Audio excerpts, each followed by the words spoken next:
Well, welcome to the Cinnabar. Now today we're going to try to answer a question for you that I get asked all the time, particularly from people who are just starting to shoot their vintage rifles. I get asked, should I shoot black powder loads through my vintage firearm, like this 1880s vintage Colt Lightning rifle?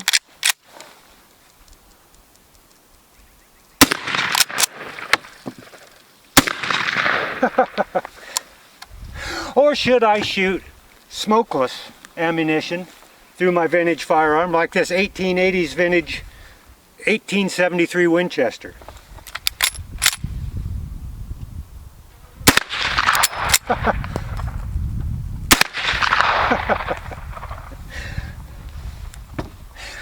Now, my short answer to that question is yes. Yes, you should. Now, this is a subject about which a lot of people have very strong opinions about whether you should shoot smokeless or black powder in vintage firearms. I'm in the middle. I like to shoot them both. So I'm going to try to present this in very simple terms and very neutral, and try to just present the facts. Now, this is also a subject that if we got into minute detail, we could be here for hours or even days going into all the different details about how these powders burn and pressure charts and all that kind of stuff.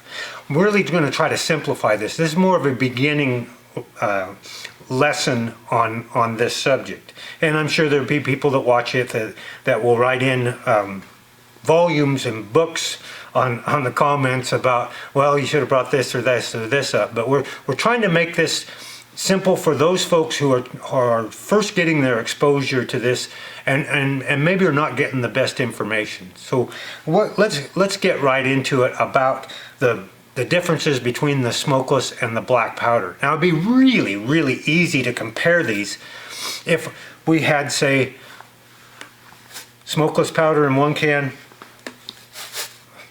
actually just the other opposite, black powder in one hand, smokeless powder in the other. And those two different types of powder, that's all there is. But that's not the case at all. Of course, we know that there are a few variations of black powder. We've got different grain sizes, 1F through 4F. 1F being a larger grain, slower burning. 4F is a very flashy, fast burning. But when it comes to smokeless powder, we've got, this is a burn rate chart for smokeless powder, and there are 3 long rows, and this doesn't include every powder that's been developed. This is most of them. So we're trying to compare a type of powder where there's basically 4 different types, although there are some different brands that have some differences as well, and a myriad of different smokeless powders. So that makes the comparisons a lot more difficult. Okay, so let's get a little further into that, and we'll kind of show you what the characteristics of these different powders are.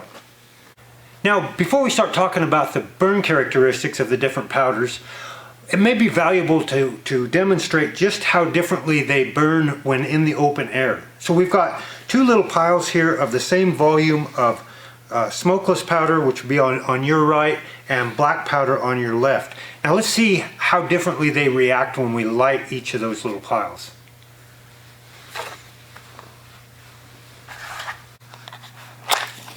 Okay, first the smokeless powder. Not really very dramatic. Now the black powder.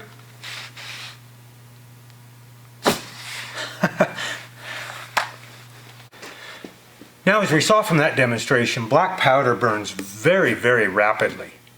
So when it gets an ignition source, it basically just goes poof, instantaneously it burns. Now, that doesn't matter whether it's out in the open, like in our demonstration, or if it's in a cartridge. It burns the exact same way. And it's not very efficient. It's a fairly crude product. So it doesn't burn as efficiently, so we see that black smoke, we see a lot of residue that's left over, and it takes more volume to produce the same kind of velocities that we can get with smokeless powder. In fact, it is safe to fill up the entire cartridge. In fact, it is preferable to fill up the entire cartridge with black powder and still be safe. Whereas with smokeless powder, of course, we can overfill a cartridge and cause damage to our firearm. Now, smokeless powder is what's called a progressive propellant. So what we saw there on that demonstration is a little bit misleading, because smokeless powder will just burn fairly slowly if it's out in the open, in the absence of pressure. If it's in an enclosed environment, like a cartridge case, where when it starts to burn, it starts to create pressure, and then that pressure causes it to burn faster and faster, and that's the progressive burn of smokeless powder. Now, this happens very, very rapidly. So don't get the idea that it only burns about as fast as what we saw in that demonstration when it's in the cartridge. Because if we could see inside those cartridges, we wouldn't be able to tell the difference in the burn rate between black powder and smokeless powder. They're again, very, very similar.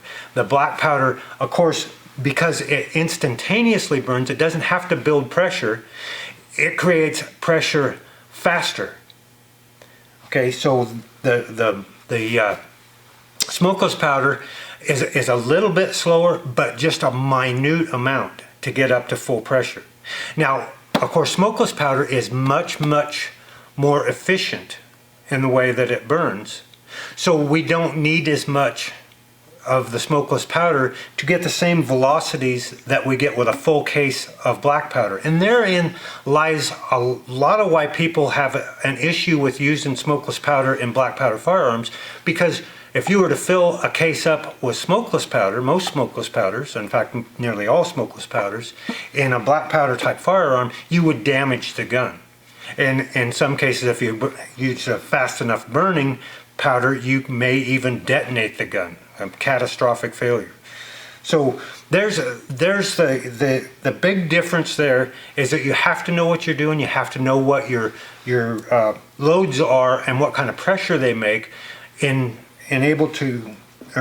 be able to use smokeless powder in your vintage firearms. Now, it is a common practice. There are thousands of rounds safely fired with smokeless powder loads in vintage firearms every day.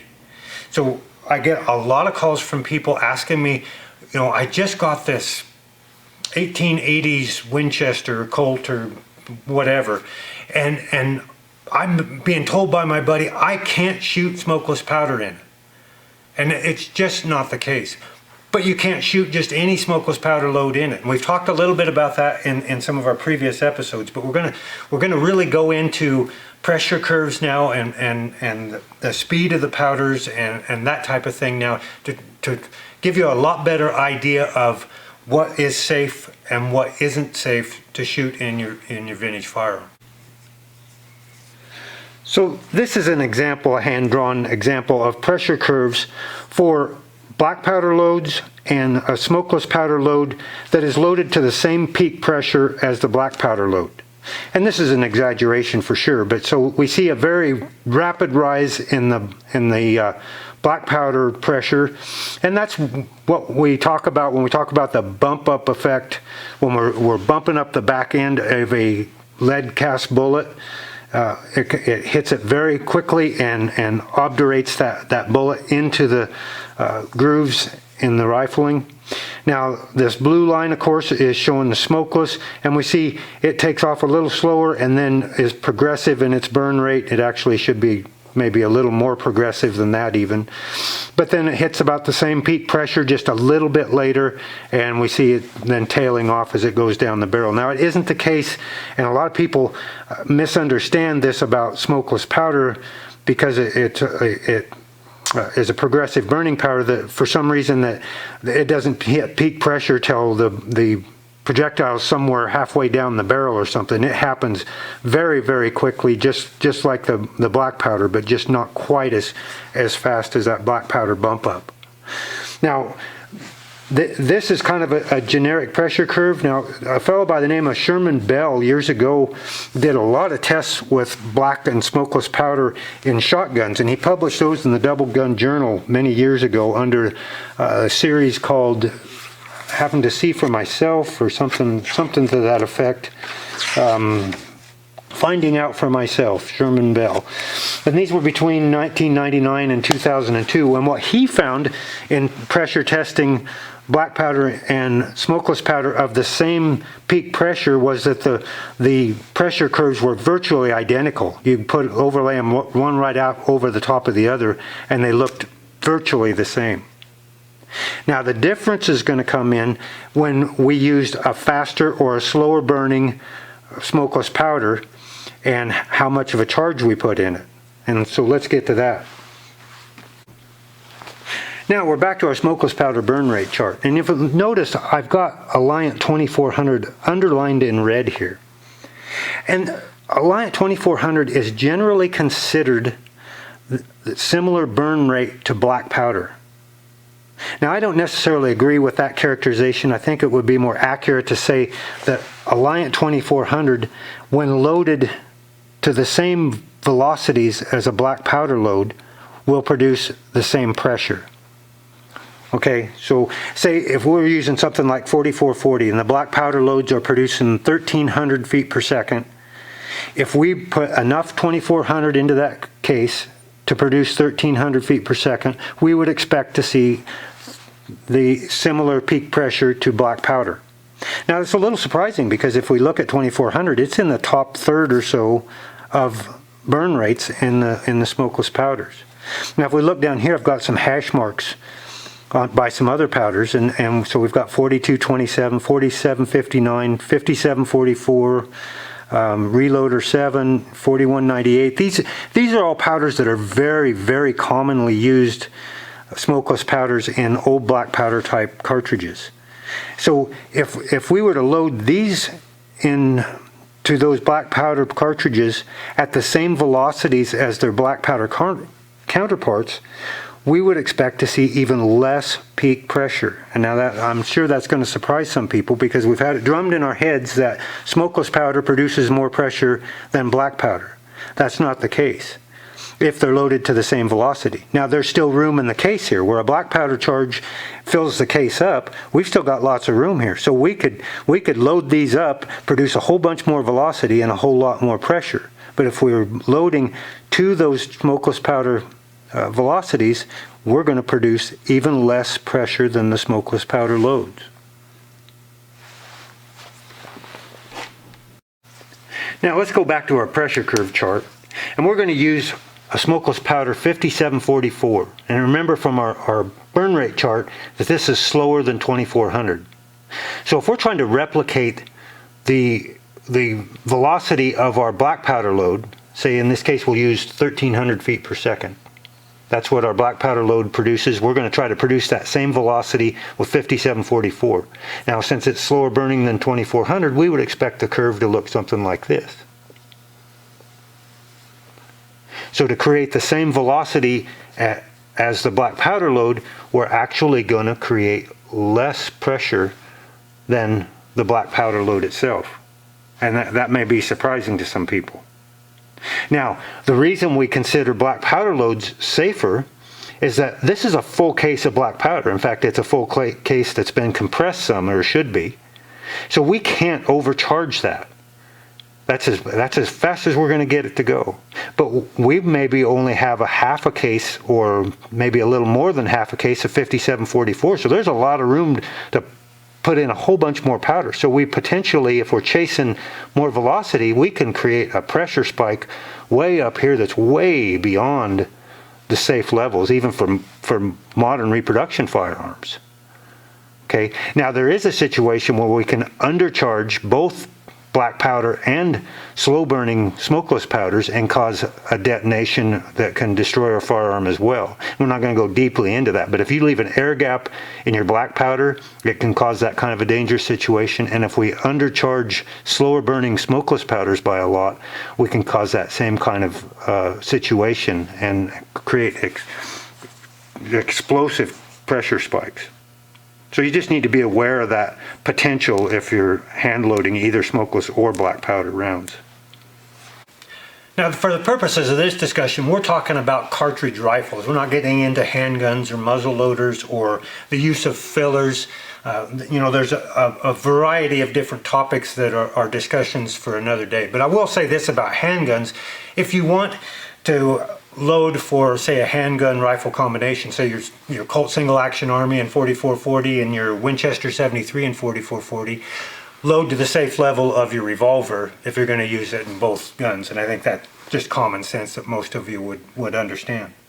Now, I'm sure there are some people out there thinking, well, what about the black powder era guns that didn't have the nickel steel barrels or didn't have the steels that were made for smokeless powder? And I did address that. There's an episode I did not very long ago. I think it was titled, Can I Shoot Smokeless in My Old Winchester? Now, the first thing is we have to understand what the black powder era was, and it's not what most people think. Now, Winchester and most of the other manufacturers about the same time, in about 1895, came out with smokeless powder rifles, or rifles that were designed for smokeless powder. They started coming out with smokeless powder loads. But they only came out, and this is a review of that episode, but they only came out with the smokeless powder barrels for just a few of the cartridges that they were bumping up the velocity and using jacketed bullets in. Because increased velocity with jacketed bullets can take out rifling. That's what they were doing. It wasn't that they were afraid the barrels were going to blow up in the non-nickel steel barrels if they shot smokeless powder through them. In fact, just the opposite. Now, it wasn't very long after they came out with smokeless powder that black powder started waning the popularity quite a bit, and smokeless powder loads ammunition was the dominant ammunition on the market. Yet, at least in Winchester's case, and I think the other manufacturers too, they still were making a lot of rifles with non-nickel steel barrels, the same barrel steel for decades afterwards. 1892s were never made with nickel steel barrels except for special order, and only less than 0.5% of them were special ordered with nickel steel barrels, and that's going to surprise a lot of people. Yet smokeless powder ammunition was available from 1895 on for the 1892s and the 73s. They produced 1873 Winchesters until 1923, and I can guarantee you a whole lot of those guns were shot with smokeless powder, because that's basically the ammunition that was most popular then. So the notion that you can't shoot smokeless powder loads through black powder era steel barrels is a complete fallacy, because Winchester was producing many of their rifles with the old steel barrels while they were selling primarily smokeless powder. Now, they were loading their smokeless powder loads, as we've talked about here, to black powder pressures. In fact, they were a little lower than the black powder pressures in most instances. So you can see that you absolutely can shoot smokeless powder through your old Winchesters, and most likely they were shot a lot with smokeless powder loads long before you ever got them. Now, I'm not telling you should shoot one type of powder over another in your vintage firearms. Heck, like I said before, I like to shoot them both. And if you choose to shoot black powder exclusively in your vintage firearms, more power to you. You know, it's great fun. And while the cleanup gets a bad rap, it's really not that bad. If you've got a chamber in good shape, that cartridge is going to seal to the chamber and isolate that fouling to the bore. It's not much harder to clean up after shooting black powder than it is cleaning your bore after shooting smokeless powder. You do have to remember to clean up your cartridge cases though as well, because they will corrode just like a bore will if it's left in there. Now, I hope we have dispelled the notion that you can't shoot smokeless rounds through your vintage firearms. Just not the case. And if you're a reloader, hopefully we've given you some better information today on how to load so that we don't create overpressure situations in our vintage firearms. Now, we've used 4440 quite a little bit as examples here, and there's a website on 4440 that Brian Austin put together, and it's a kind of a continuation of late John Quartz work, where there's voluminous information and pressure curves and comparisons between black and smokeless powders in 4440 that is fantastic. I'll put a link to that website in the description. And that information, of course, is transferable to a lot of the other cartridges from the black powder era. Now, if you're not a reloader, there are a lot of commercially available cowboy action loads, and cowboy action loads are loaded to far lower velocities and pressures than even the original smokeless powders and the early Winchester black powders.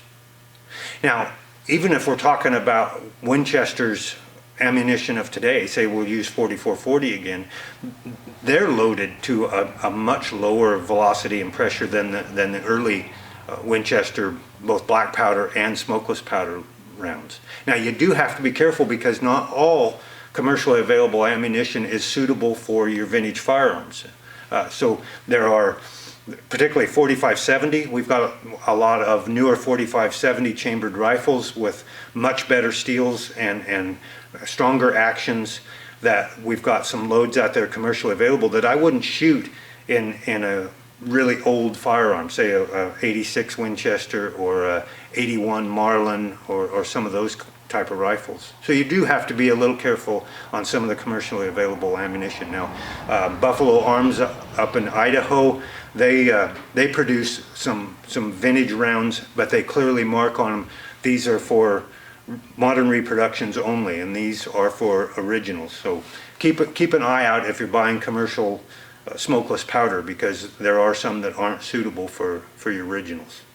Well, thanks for joining us today. I hope you've enjoyed today's episode and maybe learned a little something.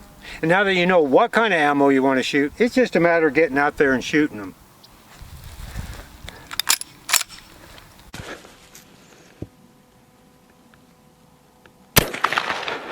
Oh, oh, there's a hit. Well, until next time, happy trails from the Cinnabar.